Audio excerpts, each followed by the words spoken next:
Voilà que l'air du temps sent bon l'engagement. Comme une nécessité soudaine, s'engager est presque devenu une priorité, voire même un essentiel. Ce mot dont nous peinons tant à définir les contours si malmenés ces derniers temps. La faute à ce satané virus qui, il faut bien se l'avouer, a bousculé tous nos repères. Le monde tourne à l'envers depuis février 2020. Lui qui était déjà en souffrance environnementale et sociétale, s'est vu tout à coup complètement tourneboulé. La santé est redevenue notre bien universel, sa soudaine mise en danger nous rappelant nos fragilités intrinsèques alors que l'on commençait à se croire presque invincible, porté par un progrès scientifique parfois arrogant. Le doute s'est immiscé en nous, ouvrant grand la voie à la méfiance et à la suspicion. Vers qui se tourner ? En qui faire confiance ? Il était grand temps de s'engager. Mais pour quoi faire ? Pour le bien commun ? Pour l'intérêt général ? Pour protéger la planète ? Pour un monde plus solidaire, égalitaire, mixte ? En tout état de cause pour un monde meilleur. Noble cause dont se sont emparées les générations au fil des temps. On se mobilise, on révolutionne, on revendique, on s'insurge. En fonction de son époque, l'art de l'engagement diffère.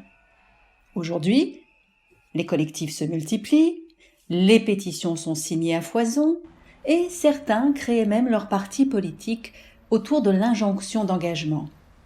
Certaines marques allant même jusqu'à vanter les mérites de produits engagés. C'est toujours le danger avec les tendances. Elles peuvent parfois se transformer en un fourre-tout de bonnes intentions, perdant tout sens de la réalité. Et pourtant, la beauté de l'engagement ne devrait pas avoir à souffrir des modes et des discours bien pensants. Celles et ceux qui s'engagent se donnent en général le devoir d'agir. C'est bien à cela que l'on mesure la sincérité d'une intention.